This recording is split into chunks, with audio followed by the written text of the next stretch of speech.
శ్రీదేవి గారు నమస్తే అండి. మరి ఈ రోజున జగన్మోహన్ రెడ్డి గారు ప్రెస్ మీట్ పెట్టి మాట్లాడుతున్నారు. మావిగానికి సపోర్ట్ చేసేవాళ్ళు జగన్మోహన్ రెడ్డికి ఓటేస్తారు, అమరావతికి సపోర్ట్ చేసేవాళ్ళు చంద్రబాబుకి ఓటేస్తారు అని చెప్పి మాట్లాడుతున్నారు. ఏంటంటే ఒక అమరావతి వాసిగా జగన్మోహన్ రెడ్డి గారు పెట్టిన ప్రెస్ మీట్ని అసలు మనం ఏ విధంగా చూడవచ్చు, మీరే విధంగా రెస్పాండ్ అవుతారు దాని మీద? ఇంతకుముందు మేము కూడా అనుకున్నాం అమరావతికి మద్దతు ఇచ్చేవాళ్ళు ఎవరికి ఓటేస్తారా, లేకపోతే 3 రాజధానులకు మద్దతు ఇచ్చేవాళ్ళు. అంతకుముందు రోజు పాపం తెలియలే, అంతకుముందు సారి జనాలకు కూడా తెలియలే. మరి ఈయన ఇక్కడ కూడా వాళ్ళనే గెలిపించడం జరిగింది. ఎందుకంటే మీకు ఇంకా గజాలు తక్కువ ఇచ్చారు, నేను వస్తే ఇంకా ఎక్కువ ఇస్తాను, మరి చంద్రబాబుకి ఇల్లు లేదు, చంద్రబాబు ఇల్లు కట్టుకోలేదు, నేను ఇక్కడే ఇల్లు కట్టుకున్నాను, రకరకాల మసిబూసి మారేడికే మాటలని చెప్పాడు. చెబితే దాన్ని గౌరవించి పాపం ఇక్కడ వాళ్ళు కూడా ఇక్కడ ఎమ్మెల్యేనే గెలిపించడం జరిగింది. ఆ తర్వాత ఏం చేసావు నువ్వు, నీ స్టాండ్ ఏందో, నేను 3 రాజధానులకు కట్టుబడి ఉన్నాను, నేను 3 ప్రాంతాలు అభివృద్ధి చెందుతాయని అని చెప్పంటే నువ్వేమనుకున్నావు అంటే పాపం అందరు నీకు మద్దతుగా ఉండారు. 3 రాజధానులు అంటే మరి రాష్ట్ర వ్యాప్తంగా నాకే మద్దతు వచ్చిద్దని చెప్పేసి ఒక అపోహపడ్డావు. ఆ అపోహ తీరుగా ఏమి ఇచ్చారంటే మరి 164 11 ఇచ్చారు. 11 ఎవరికి ఇచ్చారు, దేన్ని గౌరవించినట్టు అయింది? 11 3 రాజధానులు, 164 అమరావతి. అదే పందాలు ఇప్పుడు మావిగాని ఇంకా 3 రాజధానులు అన్నా దానికి ఒక విలువగా ఉంది. అట్లా కాకుండా ఇవాళ మావిగాని అంటే మరి మాట్లాడుకుంటున్నారు. కొంతమంది ఏమో ఒక పిచ్చికి ముందు అనుకుంటున్నారు, కొంతమంది మామిడి తోట ముందు అనుకుంటున్నారు. మరి పిల్లలేమో అదొక రకం వెరైటీ పదం అని చెప్పేసి వాళ్ళు ఆడుకుని గన్ను ఉంది దానిలో చివరన అదొక వెరైటీ పదం అని వాళ్ళు అనుకుంటున్నారు. అందుకని చెప్పి అట్ట కాకుండా ఇవాళ మళ్ళీ ఫాల్స్ ఎలిగేషన్ చేయటం, లేకపోతే ఒక పిచ్చి మాట మాట్లాడటానికి ఇలా పునాది వేసుకున్నాం. మరి గత 3-4 రోజులు జరిగిన ఉండవల్లి సంఘటనల దగ్గర నుంచి ప్రజలు అడగటం ప్రజలే ఉందిలే, కొంతమంది నాయకులు అడగటం మొదలుపెట్టారు, మన స్టాండ్ ఏంటి అని. వాళ్ళని ప్రజల్లోకి వస్తే వాళ్ళు అడుగుతున్నారు, మన స్టాండ్ ఏంటో చెప్పమని ప్రజలు అడుగుతున్నారు, మన స్టాండ్ ఏంది అని వాళ్ళు అడుగుతున్నారు. అందుకని చెప్పేసి ఆ స్టాండ్ ఏందో చెప్పాలని చెప్పి ఇవాళ పాపం ప్రెస్ మీట్ పెట్టాడు బిడ్డ. ప్రెస్ మీట్ పెట్టి ఇవాళ నేను మావిగానికి కట్టుబడి ఉండవు, ప్రజలను మీమాంసలో పడేయకుండా నీ స్టాండ్ ఏందో చెప్పి మంచి పని చేసావు. ఎందుకంటే ఎవరు నిర్ణయించుకునేది వాళ్ళే నిర్ణయించుకుంటారు. అందుకని చెప్పి ఇవాళ నీ స్టాండ్లో నువ్వు ఉండు, మరి ప్రజలు ఏ స్టాండ్లో ఉంటారో వాళ్ళే చెబుతారు. రేపు జరగబోయే 29 ఎలక్షన్స్లో కూడా 2 పార్టీల మధ్య కాదు, ఇక్కడ అమరావతి వర్సెస్ మావిగాని అని చెప్పి కూడా ఆయన మాట్లాడుతున్నారు. ఏంటండి అసలు అమరావతి మీద తీర్పు ఎన్నిసార్లు ఇవ్వాలరా నాయన అని చెప్పి మేము కూడా అంటున్నాం. మరి ఇంతకుముందు 2 సార్లు ఇచ్చారు, మరి 3వసారి ఇప్పుడు మరి తీర్పు మావిగాని మీద ఇవ్వమంటే అంత పిచ్చోళ్ళు ఎవరు లేరు. నువ్వు అనుకుంటున్నావేమో మరి నా పక్కన చాలామంది ఉండారు, వాళ్ళందరూ నా వాళ్ళే అనుకుంటున్నావు. నీ పక్కన ఉండే నీకు వెనుపోట్లు పడింది, ఎవరో అక్కర్లా నీ పక్కన ఉండాళ్లే వచ్చి ఈడొక పిచ్చోడు అన్నట్టుగా మాట్లాడి మరి ఆ పిచ్చి మాటలన్నీ మాట్లాడుతున్నాడు. నీ ఎదురుగానే అన్నా నువ్వు చేసిన పని ఆహా ఓహో అంటున్నారు. అందుకని చెప్పేసి నీ వాళ్ళే పిచ్చోళ్ళని చేస్తున్నారు. అందుకని జాగ్రత్తగా గమనించుకొని మరి ఇక్కడ రాష్ట్రంలో ఇదిలో ఏం చేయాలో అది కాకుండా మరి నేనుండ 5 సంవత్సరాల్లో ఏం చేశానా, ఎక్కడే ప్రాజెక్టుకు నీళ్ళు నడిపానా, ఏ పరిశ్రమలు తెచ్చానా, ఏంటి అనేది అవగాహన చేసుకొని మాట్లాడితే బాగుంటుంది.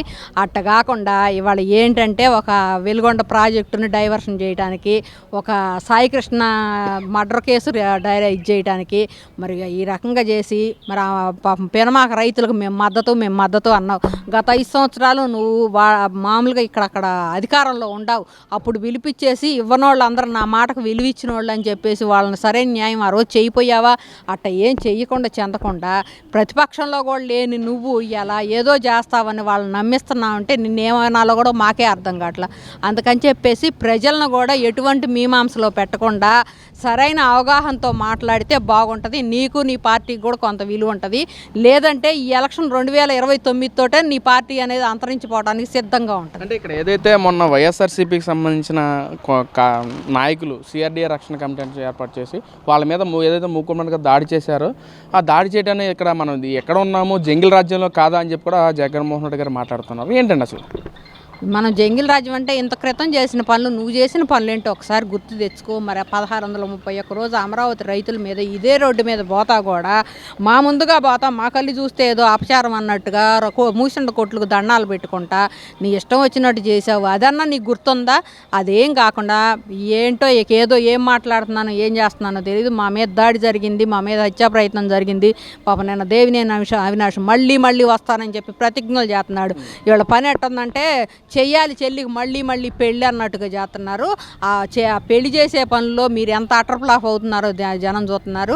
మరి ఇలా ఎప్పుడైతే మీరు వస్తామని ప్రతిజ్ఞ చేశారో మిమ్మల్ని మేము ధీటుగా ఎదుర్కోవడానికి ఏం చేయాలా అని కార్యాచరణ అనేది ఇవాళ రూపొందించడం జరిగింది.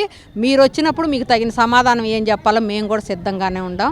దయచేసి కాసుకోమనే పనిలోనే ఉండాం. ఇంతకుముందు అమరావతి ఉద్యమం చేసిన అన్నాళ్ళు మనుషులు సాఫ్ట్ కార్నర్లోనే ఉండాము.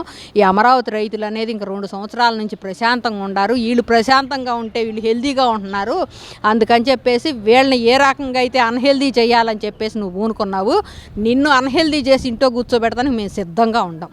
మరి ఇక్కడ ఏదైతే జగన్మోహన్ రెడ్డి గారు ఇంకో మాట మాట్లాడుతున్నారు, హే రామ్ షేవ్ ఆంధ్ర అని చెప్పి కూడా మాట్లాడి ఇవి గాంధీ గారి మాటలు అని చెప్పి కూడా ఆయన మాట్లాడుతున్నారు. ఏంటండి దాని మీద ఒపీనియన్? ఇవాళ కొత్తగా రాముడు గుర్తొచ్చాడు అన్నమాట. గాంధీ గారి మాటలను రాముడు గుర్తొచ్చాడు.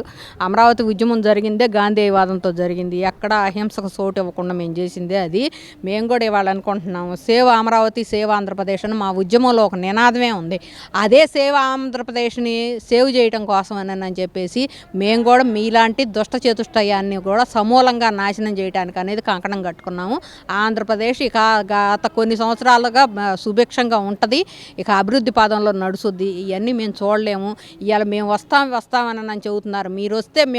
మేము వస్తే మీకు అభ్యంతరం ఏంటి అని మాట్లాడుతున్నారు. మీరు వస్తే మాకు అభ్యంతరం కాదు, మీరు మంచిని చూపించరు, చెడుని చేసి అక్కడ బ్లేమ్ చేస్తారు. రాష్ట్రానికి ఇప్పుడు ఏంటంటే అమరావతిలో ఏం పనులు ఎట్లా జరుగుతున్నాయా ఏంటనేది ఇక్కడ ఎప్పటికప్పుడు అప్డేటెడ్స్ చేస్తున్నారు.